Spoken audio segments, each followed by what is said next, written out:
Hi, this is My Dignity Restored, and my name is Wangu Kanja. And today we are going to look at the consequences of sexual and gender-based violence.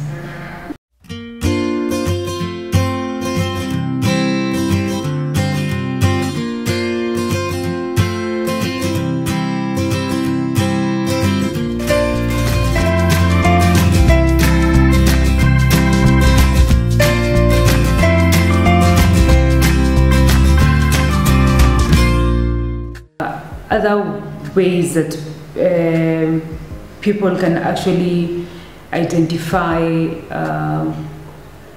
if someone has gone through, apart from the psychological effects, is the way the person tends to carry themselves around. For example, a person is very outgoing, but all of a sudden they are lagging behind in their work. They're not delivering or meeting their targets on time because they are not concentrating on what they're supposed to be doing. They're actually, the mind is wandering around. So when it comes to work, they cannot deliver. And by so doing, everything else is affected. Their finances are affected. If it's a man or woman who has a family, then that means there's financial implication on the family, and with time things will just start getting out of hand because the person is not, their mental health status is not in check. Looking at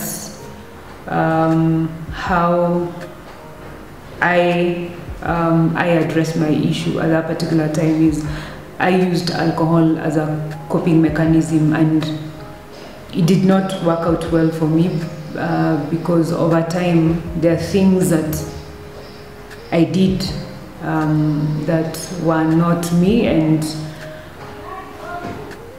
that just complicates the whole situation because in the process of you seeking solutions, there are things that you might end up doing and put you into more problems that than you would expect. And all said and done, there is hope, and we can actually recommend counseling, or if a child cannot express themselves at that particular time, we can use other alternative ways like art therapy and dance therapy that would help the person to come out and speak, because during that traumatic experience most people don't speak easily, or they shut down, and until when they are taken through a process, that's when they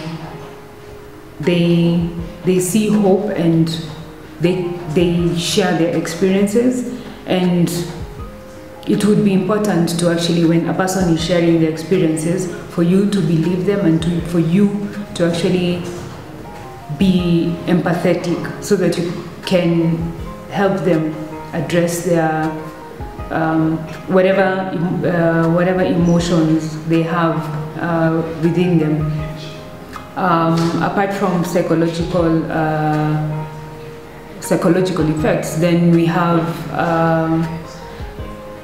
we can have during the ordeal, the person might end up conceiving or contracting HIV, and that's why we seek someone to go to hospital within the first 72 hours, because we can address the issue at that particular time by you getting post-exposure prophylaxis that will ensure that if the person had any sexually transmitted infections, then the infections or the HIV is taken care of before it gets out of hand. Pregnancy, if the person who raped you or who sexually violated you did not use a condom, then chances of you conceiving are high, and going to the health facility within the first 72 hours is critical, so that that can be addressed. And to all the parents out there, if your child comes to you, or to family and friends, if an individual who's a family or friend comes to you and they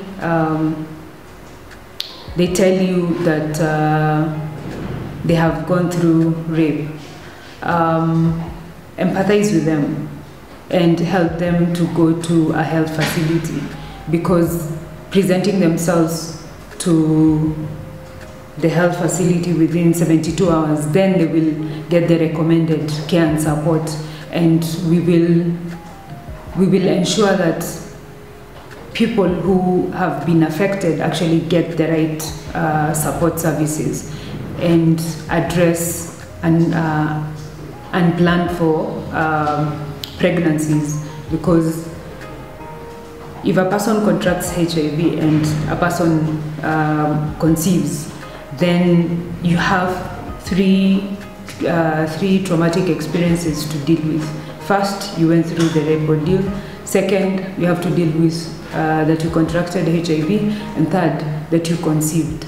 But all that can be addressed if you present yourself to a health facility within 72 hours. My call to you is for you to speak against sexual and gender-based violence and work towards preventing any form of violence in your family, or in your family, or in where you live, or even in the society. Remember that any information that you share with us is confidential, and we are calling to you to share and subscribe.